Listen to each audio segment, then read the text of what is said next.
5 things to watch for here on KC Sports. I'm getting you set and ready to go for Raider Week, the first Raider Week of the year. Chiefs, Raiders, noon Central Time over at Arrowhead Stadium. I'm out here at beautiful Batchelder Family Farms. You guys already know the deal. They've got you covered for all the farm fresh products you need. BatchelderFamilyFarms.com, or you can come out here to the farm, 2810 South Prospect Avenue, out here in Belton. We'll get you set up. Look, they've got all kinds of stuff for you at BatchelderFamilyFarms.com. They've got the holiday pre-order for the prime ribs. Talked about that last week. The tailgate packs that we have with KC Sports Network. Go check those out. BatchelderFamilyFarms.com.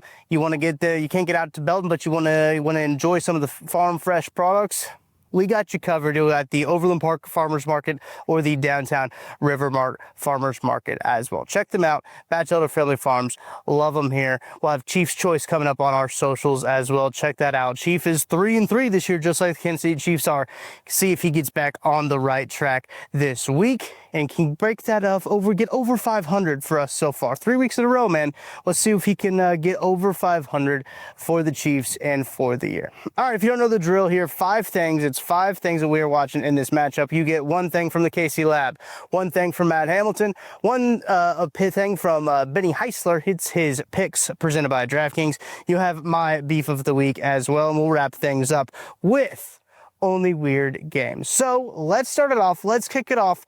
These guys made a really big deal about this. These guys made a super huge deal that they wanted to go first, and they wanted to make sure that nobody else talked about this. Here is Kent Swanson, Matty Lane talking about Rashee Rice. Thanks, Tuck. Kent Swanson and Matty Lane here from the KC Laboratory on 5 things. Very excited for a divisional opponent, the Las Vegas Raiders. Matty Lane, how excited are you for this one? Buddy, I'm amped for this, right? Like, we're flying high with the Chiefs right now. The offense has been cooking. Everything's been going well. They're coming off a big win against the Detroit Lions. Yeah, the Jags game was a little bit of a letdown, but that's okay. We got a Ravens win in there, a Lions win. Chiefs offense is looking good. And things should only get better from here. And what a perfect week to get everything set off here against the Las Vegas Raiders. Yeah, we're getting a chance to see a wide receiver 1 for this football team. And in a small sample size last year, Rashee Rice looked like one of the best receivers in football and was pacing to be one of the best receivers before that big injury. And now he has served a suspension, a 6-game suspension, and it is time to look at all of that in the past and look forward to seeing what this kid is capable of. Rashee Rice back in the mix. Looked incredible. And he looked good in the preseason, too, a little bit when you're getting to see him. Man, you've got to be excited about the prospects of this offense finally being complete for the first time in 2 years. Right. And, we can keep it, big. You can get real tight with this picture here, but Rashee Rice is just a really good football player. And I think he's kind of going a little underrated right now. So the return of him to this team, I don't think can be stated quite strongly enough. There's a lot of different metrics out there right now that measure every position, different parts of wide receiver play. I'm not saying anything's right or wrong, but I do think in the big picture, people miss out on the concept of the impact a player has. I don't care if Rashee Rice maybe isn't your best press man beating wide receiver on the outside. That's cool. You can keep that. I've watched this Chiefs offense with a young rookie developing Rashee Rice. I've watched this Chiefs offense without Rashee Rice, and I've watched it with a healthy, ready-to-play Rashee Rice. And I'll tell you what, there's a huge difference in those 3 offenses. The one where Rashee Rice is out there is really darn good. They are very difficult to stop because he is the player that you can funnel this offense through. You can run so much of this offense through him, and now all of a sudden everybody else can play off of that. You can now design your plays based on all the attention that Rashee Rice is going to get. You might throw a 5-yard pass that becomes a 30-yard play. The Chiefs don't have any of those elements right now, or they haven't for the first 6 games of the year. Now you're bringing that back in right as the rest of the offense is really starting to work. So I'm excited to see not only his impact on the game, but how he opens stuff up for everybody else. And it's just one of those things that I don't think the general masses of football fans are quite ready for how much more I think he opens up this Chiefs offense and what he allows them to do. For sure. You saw you saw towards the end of his rookie year, the wheels really started to turn, the lights started to come on for him, and he just was playing at a high level. And he carries it over, and he has 7 catches for 103 against Baltimore, 5 catches for 75 and a touchdown against Cincinnati, including A little bit of a surprising vertical play there. And then 12 catches for 110 yards and a touchdown against the Atlanta Falcons. He was showing a lot of different things. He was showing a variety of skill set. And you talked about, like, hey, maybe he isn't the best at beating press, but like, he got better. He was showing improvement in that regard as well. Like, everything was starting to kind of click for him. And I just remember this comment from Patrick Mahomes in the offseason that year, right before the season start, where he said, like, Rashee Rice has all the abilities and the talents to be one of the best receivers in football. And he was Mahomes looked right. Well, Mahomes looked right through 3 games before that injury, that freak injury, kind of took him out for an extended period of time. So the gravity of getting him back can't be understated. Like, there's another more reliable middle field target for Patrick Mahomes, somebody that he's built trust with, someone that he can rely on third down potentially. But he also has that after catch ability where you can funnel, like you said, manufactured touches to him. You can throw some of the screen game to him and trust that you're going to have a really physical, terrifying receiver barreling into defensive backs and getting those extra yards. And what that does for the rest of the offense that's already showing signs of life in the vertical passing game, an increase in the down the field passing and more success in the downfield passing. You've got Kelsey, you've got Rice in the short area. Now you've included, Tyquan Thornton and Xavier Worthy. There's a lot of things that the defenses are going to have to account for, especially considering the pass protection has been so much better.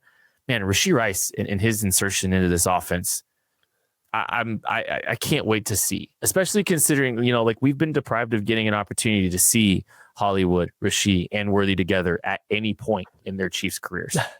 Well, and this is like the perfect game for it too, right? Because when we look at this Raiders matchup, this team has been struggling with their secondary so bad that they are trying to play their linebackers. Like, they want to play their linebackers even when they know they have to cover because their secondary struggle. They don't want to put Darnay Holmes on the field in the slot, right? Like, they don't want to do it. It's not like their outside corners are a lot better, but they are actively trying to keep their nickel corner off the field to put out more linebackers. The problem is none of their linebackers are particularly good in coverage either. So this team is just really struggling to defend the middle of the field. They don't have safeties that can make up for it. Max Crosby's a great pass rusher that can really tilt the game, but outside of him, they don't really have a ton of help anywhere that can prevent a player of Rice's skill set, not only just in terms of total talent, but specifically where and how he wins is almost tailor-made to take advantage of a Raiders defense that kind of lets everybody take advantage of them. So I just think this is the perfect matchup to also get him back and really grease those wheels and get everything flowing as you get into probably more difficult matchups down the line.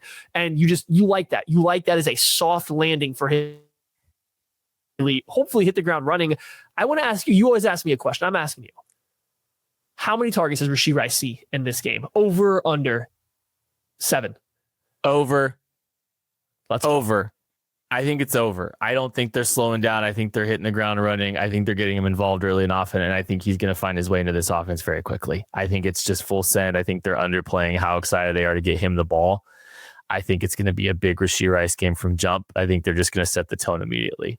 What about you?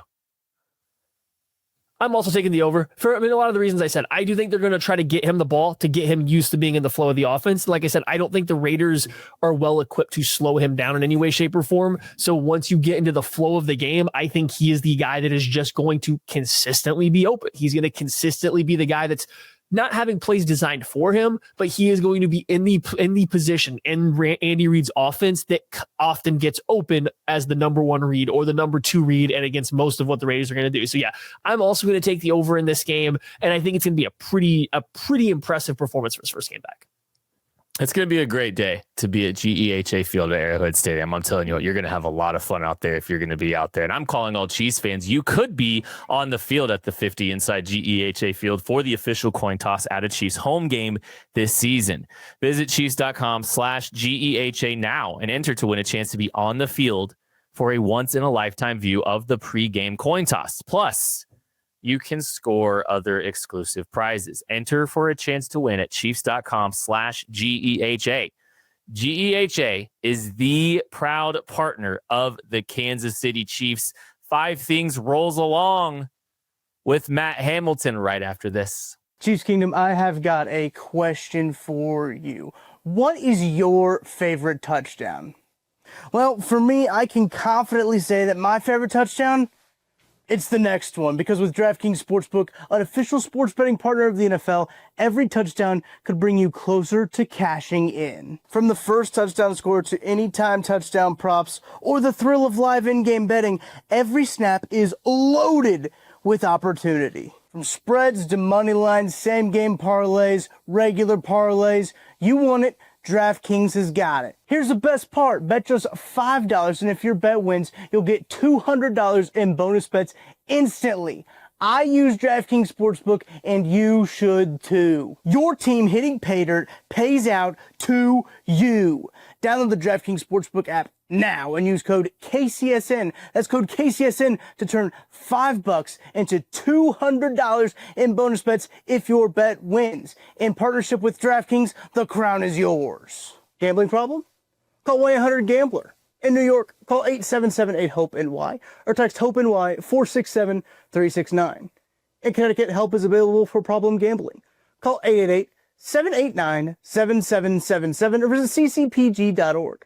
Please play responsibly. On behalf of Boot Hill Casino and Resort in Kansas, fees may apply in Illinois. 21 plus age and eligibility varies by jurisdiction. Void in Ontario. Bet must win to receive reward. Minimum minus 500 odds required. Bonus bets expire 7 days after issuance. For additional terms and responsible gaming resources, see dkng.co/audio. I'm Brett Goodwin, one of the owners of The Learning Tree. The Learning Tree is a neighborhood toy store in Prairie Village, Kansas. This has been here in this location since 2000s, and my husband Alan and I purchased the store in 2023. Alan and I grew up in families where we've always wanted to have a business together. Alan grew up, for instance, his parents had a jewelry store. I worked in a local toy store here in Prairie Village when I was growing up. When this opportunity happened in 2023, we knew right away we wanted to contact them and pursue the store. We wouldn't have been able to get the store without the team at Emprise Bank. From the day we contacted them, they knew what we needed to do, which was very helpful. I would absolutely recommend the team at Emprise Bank to anyone looking to secure a business. We worked with Emprise from day one. They were extremely helpful. They were always great resources. We talk to them frequently. They know the area. They're very friendly. We know who we're going to talk with, and they know what we need to do. We hope we'll see you at the Learning Tree.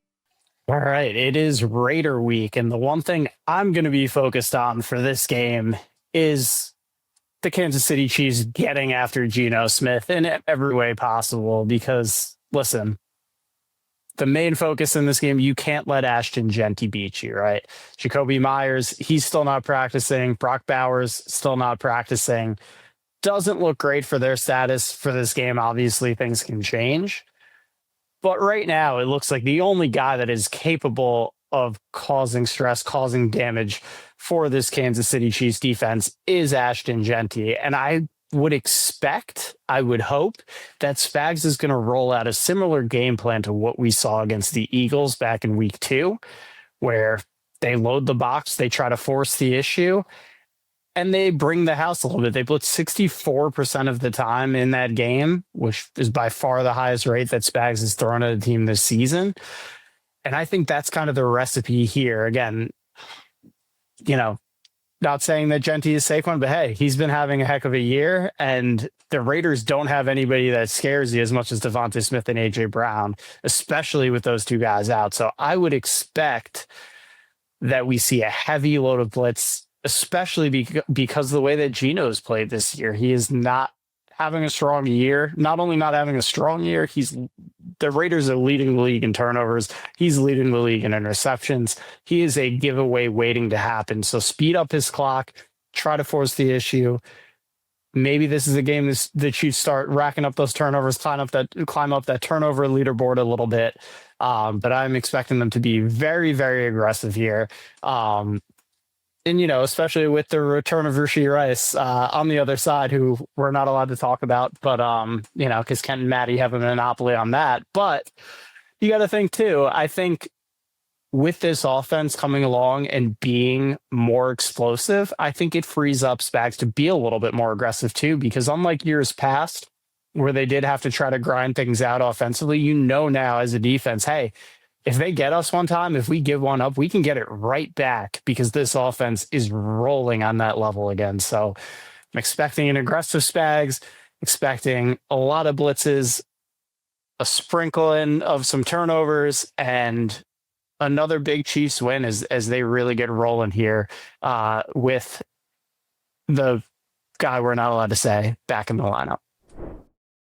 Beef of the Week presented by our friends at Batchelder Family Farms. You get the best stuff, best farm fresh raised products right here in Belton, Missouri. You can get it delivered to your door. BatchelderFamilyFarms.com. Go check them out. Tailgate packs, holiday pre-orders for prime rib. They've got it covered for you this holiday season. Go check them out. My beef of the week this week is pretty simple, guys. It is Raiders week. And this might have felt like a little bit of a weird Raiders week, right? Considering how well the Chiefs played coming off of a huge momentous victory over the Detroit Lions. The offense firing on all cylinders, and they get Rashee Rice back. I know I can't say his name. I know that the lab guys were so excited to talk about him. They didn't want anyone else to talk about him. So I can't really talk about Rashee Rice here because those guys, they already did, and they really needed to talk about him. So I can't talk about Rashee Rice. But I think he's part of the reason that why this doesn't quite feel like a Raiders week going into it.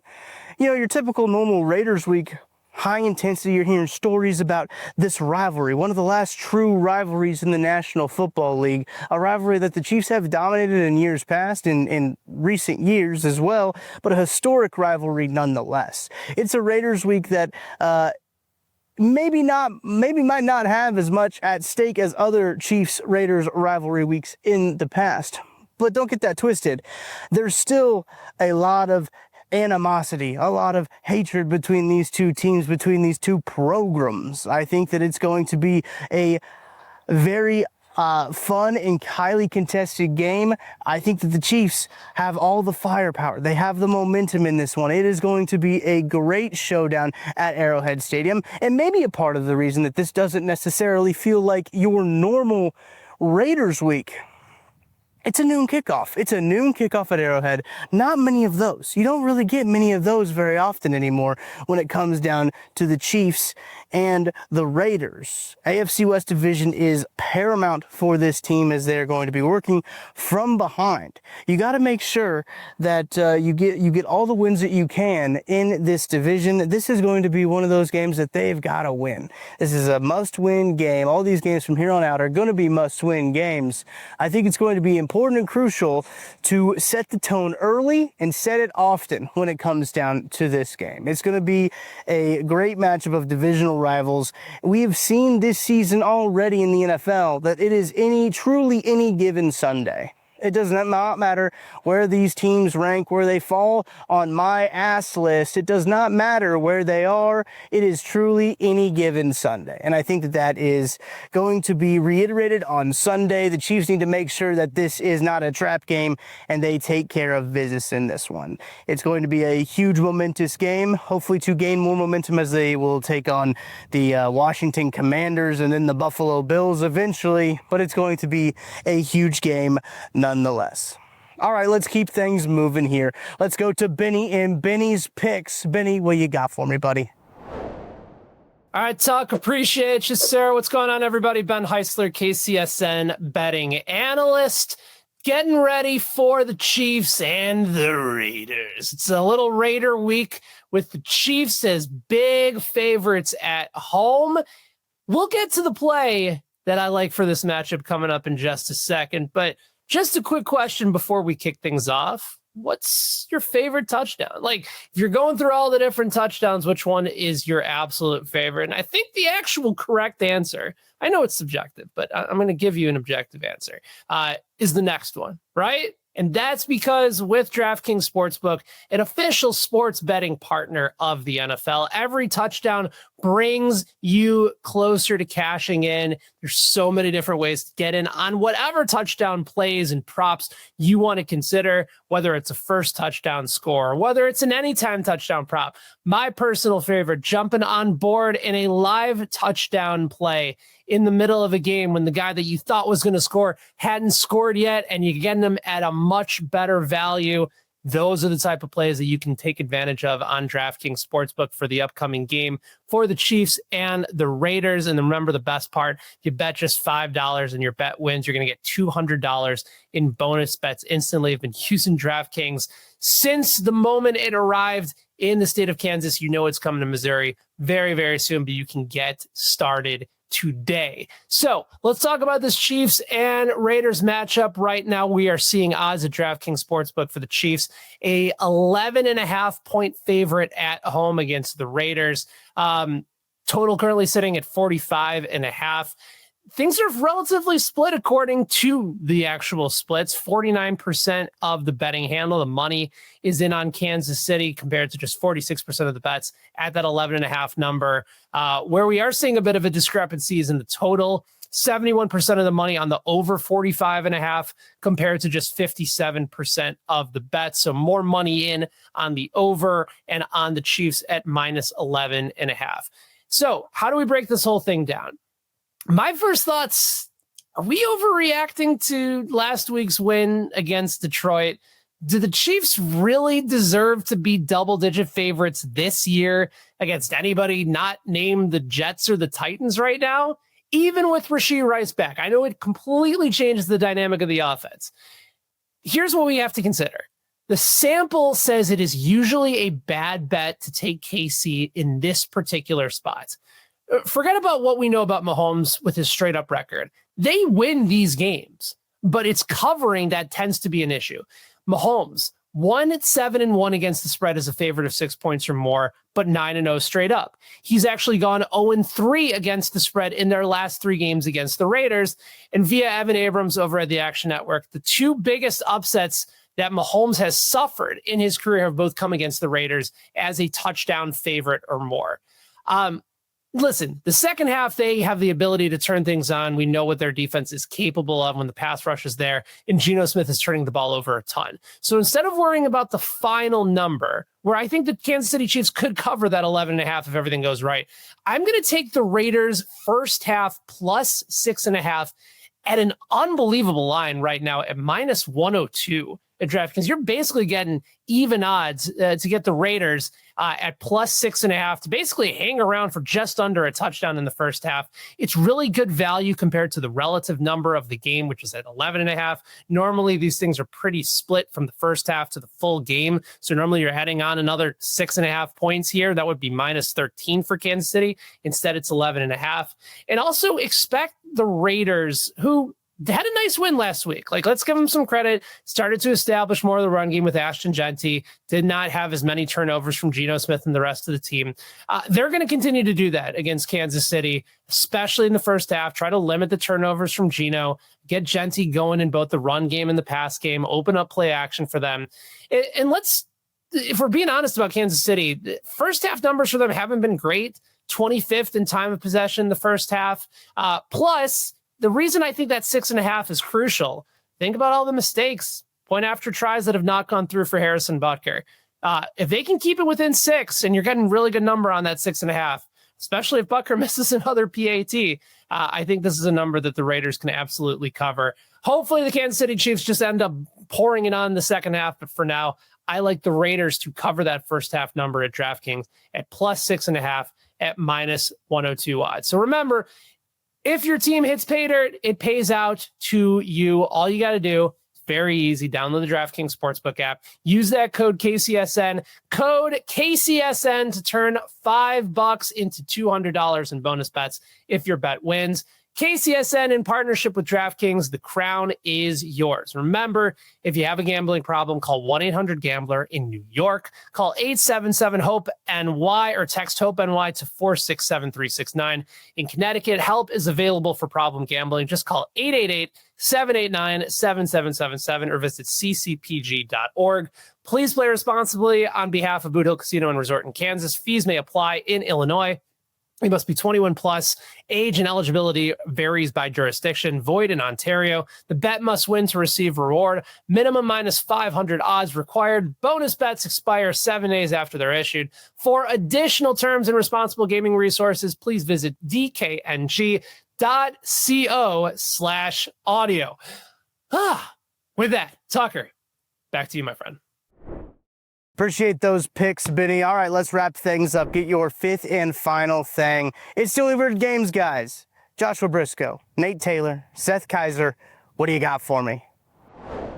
Thank you, Tucker. 5 things from Only Weird Games with you here right now. Joshua Briscoe, Seth Kaiser, and Nate Taylor. Looking ahead to a Chiefs-Raiders game that, fellas, let's be honest, we didn't talk about a lot during Thursday's edition of Only Weird Games. A lot else going on, a lot of Rashee Rice excitement, but this is a good time, I think, to pick a couple things that we're all talking about for this game here. Seth, what's standing out to you right now? What are you looking forward to in this divisional rivalry game? That's very real. It's still Raiders week. It's just that they've been pretty stinky to start this season. You know, I think the obvious thing to talk about would be Rashee Rice's return. And, you know, only people that I think are, you know, just kind of being hacks and doing the obvious thing would go that route. It's and so level. It's so elementary. So not at all like, salty. Guys, come on. You got to be salty about the fact that someone beat us to it. I mean, whatever. But the thing that I'm curious about, the pass rush for the Kansas City Chiefs, it's going to be a season-long thing where that's going to be one of my things that I'm looking at every single week, especially against a pretty bad Vegas offensive line and in a situation where, in theory, man, I wish I could talk about Rashee Rice here. In theory, the Chiefs offense should be looking pretty good. Stop saying his name. Start talking about DJ Glaze and Stone Forsythe. Yes. So good. My hope is that they put in Rashee Rice on defense, and so if the Chiefs are putting up points, the Raiders don't have they don't have a very good offensive line, and that's one way, you know, if you're able to get up by a score or two, you can kind of remove the running back. Gianti is looking a lot better in recent weeks, great player. You can kind of remove that, and now it's Geno Smith, who we've seen over the years, he can hit some really tough throws. He's having a really tough season so far. The accuracy issues haven't been great for him. That's unusual for him. But if you can get in a position, because he's a guy that is athletic, but he doesn't play like a mobile quarterback. He generally likes to be in the pocket, sit and fire. And if you can pressure him, you can affect some stuff there. Can the Chiefs do that? Because against a bad offensive line in a game where their offense should be moving the ball and putting up some points, I want to see continued growth. We saw a little bit of complimentary pass rush from Karlaftis and Amenahu this last week. I want to see that continued growth. I want to see Gelati maybe, get there. Gelati is getting some push. He's crushing the pocket. It's slow. Now, will he need to continue to work on hand placement and, when you fire off and complimentary moves and that kind of stuff? Yes, he's young. He's a rookie. Power-based guys as rookies often can struggle. But he's been playable. I want to see him speed out. Can you crush that pocket? Not even a half second. 0.2 of a second faster? Because, man, does that matter. I want to see someone besides Chris Jones win one-on-one a little bit more. Let's see Amenahu and Karlaftis build off of what they did late against the Lions. Because for a lot of the game, Jared Goff just had time to sit back and watch Nick Bolton bite on an underneath route and then throw it past his ear hole. And I don't want to see that. I want to see a little more of what we saw late, which incidentally was when the Chiefs were up 2 scores. So that's what I'm going to be watching. Nate, along those lines, obviously pressure is good to affect any quarterback with. Obviously, Geno's got probably his top 2 pass catchers, at least very banged up as we talk right now. We'll see what their state is on Sunday. But with all of that also being said, like Seth laid out there, I think this is the biggest remaining issue on the Chiefs roster, the biggest remaining question to solve, which is, are you able to get pressure with 4, or frankly, are you able to get pressure without Chris Jones on the field? Right. This should be a good matchup, but the Chiefs have had several backup tackles, lots of backup linemen mixed in through the first, I guess now third of their season almost. So where do you land on what the Chiefs are able to do? I guess it is a full third of the season. Where are you looking to try to find either growth from a particular pass rusher or maybe something else for Spags to try mixing up? Yeah, the beauty of this is and I started to say this and come around to it, but hey, Amenahu is playing better. He's had 2 games with a sack. Now, a lot of that is in support of Chris Jones. We know what we're going to get from George Karlaftis. He usually gets better as the season goes along. But, man, I really want to see Ashton Gelati get some, real run at Geno Smith. Some real, hey, can we, if they don't have tight ends, that may, manipulate some of the formations that the Raiders can play, especially if they're behind. So that could give him some one-on-ones. And, it'd be nice, as much as I have respect for Jerry Tillery, it would be nice for third downs to include Omar Norman Lott next to Chris Jones. So it's time to play the kids. I have optimism, that the sooner you play them in pass rushing situations, the more they'll learn, the more they'll grow, the more they'll be maybe better contributors later in the season. So this to me feels like a big Ashton Gelati game. If the offense does what we're supposed to do, if Rashee Rice is, the reason why we're all here, and the Chiefs can get after Geno Smith. I do have to find both of you for saying number 4's name. That was the sole property of the KC Laboratory this week. So unfortunately, both of you guys will have a ding on your report card, but we'll let the principal, Tucker D. Franklin, take it from there. That's going to do it for me here out at Batch Elder Family Farms. Remember, come check them out. 20810 South Prospect Avenue out here in beautiful Belton, Missouri. They've got all the farm fresh products that you need. They got all the products, period, that you need. Check out the newly renovated farm store. Looks incredible. Got to go check it out. Got the walk-ins. You got the new layout. It looks great. They've got the TV boards, the menus, everything you need. As I mentioned already, you can check them out at batchelderfamilyfarms.com. They get you delivery wherever you need to in the city as well. They are great. You can't check them out here. Go to those farmers markets as well. But I recommend you come here. Go check out the bison over there. Got bison over here. There's horses back there. There's ponies. There's all kinds of stuff. Chicken, pigs, you name it. They got it at Batchelder Family Farms. Go check them out. And we will be back with you after a Chiefs and Raiders game, a noon game, a rare noon game at Arrowhead Stadium.